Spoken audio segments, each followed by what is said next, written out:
नमस्कार दोस्तों। पिछले कुछ दिनों से आपने देखा होगा भारत और पाकिस्तान के जो रिश्ते हैं उसमें यहाँ पर मैं इंप्रूवमेंट तो नहीं कहूँगा, लेकिन हाँ जो सॉफ्टनेस होती है वो देखने को मिली होगी।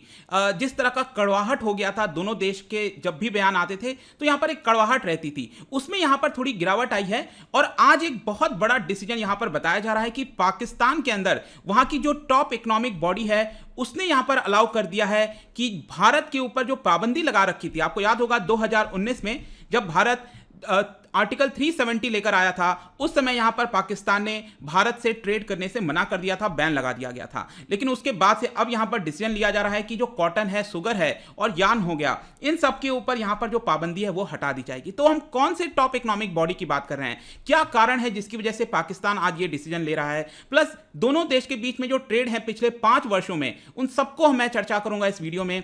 चलिए आगे बढ़ते हैं। मैं हूं अंकित अग्रवाल और अपडेट के लिए आप मुझे फॉलो कर सकते हैं इंस्टाग्राम, फेसबुक और ट्विटर पर। मेरे लेक्चर की हर पीडीएफ आपको फेसबुक पर तो मिलेगी ही, प्लस साथ में आप मेरा टेलीग्राम चैनल ज्वाइन कर सकते हैं by searching Ankit Agrawal official. और जैसा कि आपको पता है यूपीएससी के एग्जाम्स आने वाले हैं, अगर आप अपनी तैयारी कर रहे हो 2021 या फिर 22 के लिए, आप हमारे यूपीएससी कोर्स को ज्वाइन कर सकते हैं, जहां पर आपको कॉम्प्रिहेंसिव वे में करंट प्लस स्टैटिक सभी चीजें एक जगह उपलब्ध करा दी जाती हैं। तो चलिए सबसे पहले देखते हैं एग्जैक्टली यहां पर हुआ क्या है। आपको पता होगा जैसे हमारे देश के अंदर भी अलग अलग इकोनॉमिक बॉडीज होती हैं, वैसे ही पाकिस्तान के अंदर ये कमिटी है जिसका नाम है पाकिस्तान इकोनॉमिक कोऑर्डिनेशन कमिटी। इनके द्वारा यहां पर आज मीटिंग किया गया था वेडनेसडे को ही, और यहां पर ये डिसाइड किया गया, अभी रिपोर्ट्स रॉयटर्स वगैरह कई सारे खबरें आ रही हैं और उसमें बताया गया है कि कॉटन है, यार्न हो गया या फिर शुगर हो गया, इसके ऊपर जो पाबंदी थी वो यहां पर हटा दिया जाएगा और 2 साल के बाद आप कह सकते हो ये यहां पर डिसीजन लिया जा रहा है। तो चलिए इसको और अच्छे से समझेंगे डिटेल में। यहां पर भारत और पाकिस्तान की जो ट्रेड रिलेशन है,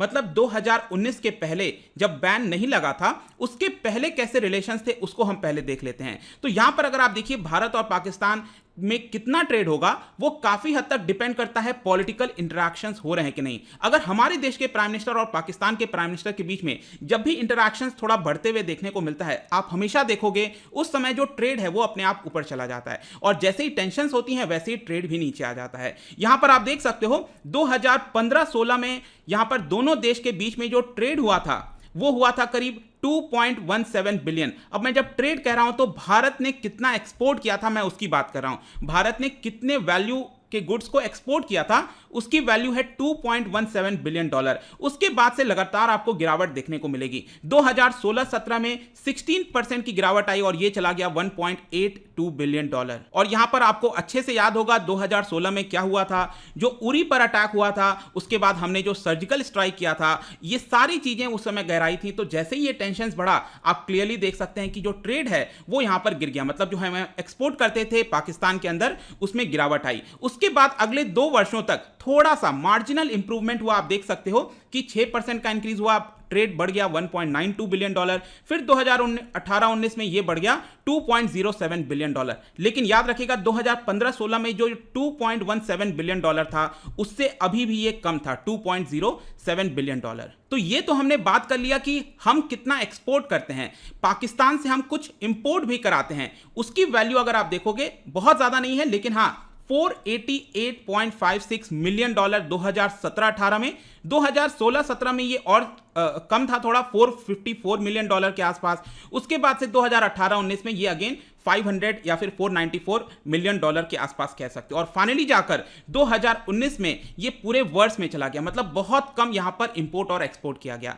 लेकिन यहां पर सबसे बड़ा प्रश्न आता है कि 2019 में ऐसा क्या हुआ था जिसकी वजह से पाकिस्तान ने बैन लगा दिया था कि हम भारत से कोई भी गुड्स का एक्सचेंज नहीं करेंगे। ये इसका सबसे बड़ा कारण था कि अगस्त 2019 में यहां पर हमने जो निर्णय लिया था आर्टिकल 370 को अबॉलिश करने का, अबॉलिश तो नहीं हुआ लेकिन हाँ एक तरह से स्क्रैप कर दिया गया आप कह सकते हो, और इसको यहां पर पाकिस्तान ने इलीगल करार बताया था और यह कहा था कि वो बहुत ज्यादा डिससेटिस्फाइड है इस पर्टिकुलर डिसीजन से और वो चाहता है कि भारत जो है वापस से आर्टिकल 370 को ले आए, और जो कि ऑब्वियसली बात है पॉसिबल नहीं होता। लेकिन अब आपको समझना पड़ेगा कि भारत ने ये जो डिसीजन लिया था आर्टिकल 370, उसके बाद पाकिस्तान ने डिसीजन लिया कि हम बैन करेंगे, लेकिन इसका पीछे भी एक कारण है। उस वो कारण आपको याद होगा 2019 में बहुत ही दर्दनाक हादसा हुआ था 14 फरवरी, जब मोहब्बत का दिन होता है 14 फरवरी, जो पुलवामा पर हमला हुआ था। आज भी हम जब भी याद करते हैं तो मतलब बहुत ज़्यादा दर्दनाक हादसा था और पूरा जो देश है वो आपका एक तरह से सदमे में चला गया था, ऐसा दिन था वो। तो मोस्ट फेवर्ड नेशन का जो हमने दर्जा दिया हुआ था पाकिस्तान को, वो हमने वहां से हटा लिया। और उस समय हमने क्या किया, पुलवामा अटैक के बाद 200% का टैरिफ 200% का टैरिफ लगा दिया। मतलब पाकिस्तान से जो भी गुड्स भारत के अंदर आएगा उसके ऊपर हम 200% एक्स्ट्रा चार्ज करेंगे। तो ऑब्वियस ही बात है, कौन 200% देगा। तो एक तरह से भारत ने भी पहले यहां पर बैन तो लगा दिया था, लेकिन ये टैरिफ के टर्म में लगाया था। लेकिन फाइनली आर्टिकल 370 के बाद पाकिस्तान ने भी यहां पर कंप्लीटली बैन लगा दिया। तो ये जो डिसीजन लिया गया पाकिस्तान और भारत दोनों की तरफ से, इसकी वजह से बताया जा रहा है कि दोनों देश के इतिहास में ये सबसे बुरा, आप कह सकते हो, जो ट्रेड के बारे में अगर हम देखें तो सबसे बुरा दौर था। क्योंकि जब भी टेंशन्स वगैरह होती थी थोड़ा बहुत ट्रेड वगैरह अच्छे से होता रहता था, लेकिन 2019 में जो हुआ उसकी वजह से अभी तक का सबसे ज्यादा कहा जाता है कि ये ड्रास्टिक डिसीजन था। और इसका परिणाम आप देख सकते हो कि डायरेक्टली 60% गिर गया। मतलब कि जितना भी हम एक्सपोर्ट करते थे पाकिस्तान में उसमें डायरेक्टली 60% की गिरावट आई। और इंपोर्ट के मामले में तो 97%, मतलब जो हम पाकिस्तान से मंगाते थे वो तो ऑलमोस्ट बंद हो गया। इट वाज जस्ट $13 मिलियन के आसपास। मतलब आप कह सकते हो ट्रेड ऑलमोस्ट एक तरह से खत्म हो गया। लेकिन सबसे बड़ा प्रश्न आता है कि आज वापस से ये जो डिसीजन है पाकिस्तान का, पाकिस्तान की जो इकोनॉमिक कोऑर्डिनेशन कमेटी ने ये जो निर्णय लिया है उसका मेन कारण क्या है वो मैं आपको बताता हूं। देखो, पाकिस्तान के अंदर इस समय अगर आप देखोगे जो टेक्सटाइल सेक्टर है उसमें काफी बड़ा शॉर्टफॉल आ रखा है, गिरावट आ रखी है रॉ मटेरियल। क्योंकि अगर आपको टेक्सटाइल कपड़े बनाने हैं तो कॉटन की बड़ी आवश्यकता पड़ेगी।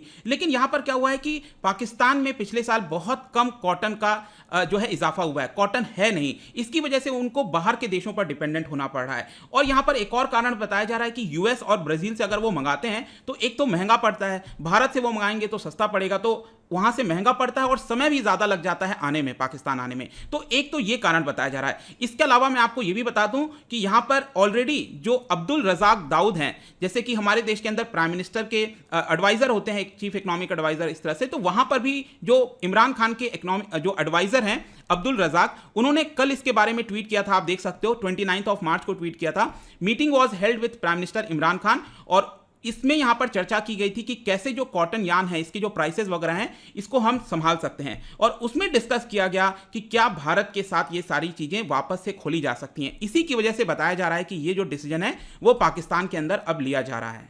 इनफैक्ट कॉटन जो है वो इतना ज्यादा इंपॉर्टेंट है पाकिस्तान के लिए, मैं आपको बताऊं तो पाकिस्तान बड़ी मात्रा में इंपोर्ट कराता है। 2018-19 में देखोगे तो मैंने आपको क्या बताया था, $2 बिलियन के आसपास ट्रेड है दोनों देशों के बीच में। उसमें से अकेले 1/4 $550 मिलियन पाकिस्तान जो है सिर्फ कॉटन का इंपोर्ट कराता है। इसके अलावा $500 मिलियन के आसपास, $450 मिलियन के आसपास जो फार्मास्यूटिकल प्रोडक्ट्स होते हैं, जो ऑर्गेनिक केमिकल्स वगैरह हुए हैं, उसको मंगाता है। तो आप ये दोनों को अगर मिला दोगे तो आधा ट्रेड तो इसी से हो जाता है।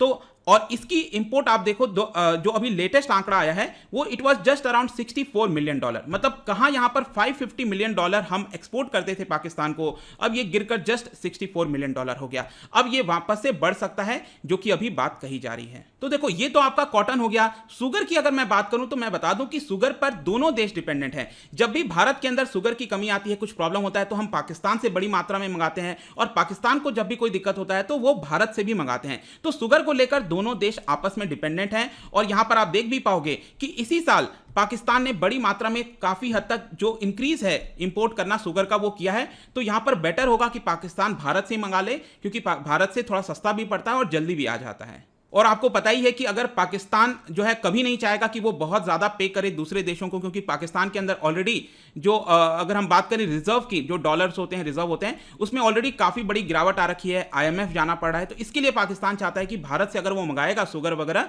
सस्ता भी पड़ेगा और उसको फायदेमंद होगा। तो ये सारी चीज़ें आई होप कि आपको समझ में आ गई होंगी। कंक्लूजन में हम क्या कह सकते हैं, देखना याद रखिएगा आप लोग, कोविड-19 के समय पाकिस्तान ने ऑलरेडी जो मेडिसिन हैं उसके ऊपर बैन लिफ्ट कर दिया था। और आप देख सकते हो अप्रैल से जनवरी के बीच में जो ऑर्गेनिक केमिकल्स होते हैं, मेडिसिन होती हैं, उसमें ऑलरेडी $183 मिलियन के वो ऑलरेडी इंपोर्ट करा चुका है। मतलब कि हमने ऑलरेडी सेंड किया हुआ है। और ये कॉटन और शुगर अगर वापस से चालू हो जाता है तो ये सेकंड और थर्ड प्रोडक्ट होगा जो कि बैन से हटा दिया जाएगा। तो ये पूरा वीडियो था दोस्तों, पाकिस्तान और भारत का जो ट्रेड रिलेशन है, और आज एक बड़ा निर्णय लिया गया है। लेट्स होप कि यहाँ पर जल्दी से चीज़ें वापस से नॉर्मल हो और जिस तरह से बार बार टेंशन्स देखने को मिलती हैं ऐसा ना हो तो ज़्यादा बेटर होगा। जाने से पहले क्योंकि हम इंटरनेशनल ट्रेड की बात कर रहे हैं, कि इंटरेस्टिंग आपके लिए क्वेश्चन लाया हूँ। जब भी इंटरनेशनल ट्रेड की हम बात करते हैं कहते हैं कि फायदेमंद होता है, एडवांटेजेस होता है, लेकिन इन 4 ऑप्शन में से कौन सा वो एडवांटेज नहीं है आपको बताना है, कौन सा एडवांटेज नहीं है वो बताना है। इसका जो राइट आंसर है आपको पता ही है, मेरे इंस्टाग्राम पर तो मिलेगा ही। अगर आप इंस्टा पे नहीं हो कोई बात नहीं, टेलीग्राम से ले सकते हैं। मैं कई सारे एमसीक्यूज यहाँ पर डालता रहता हूँ स्टोरीज के फॉर्म में, आप जाकर प्ले कर सकते हो। अगर आप मुझसे इकोनॉमी पढ़ना चाहते हैं, कोई भी कोर्स परचेज करना चाहते हैं, आप स्टडी IQ ऐप पर जा सकते हैं। आई होप की वीडियो आपको पसंद आया होगा। मिलता हूँ आपसे next time. Till then thank you very much, see you soon.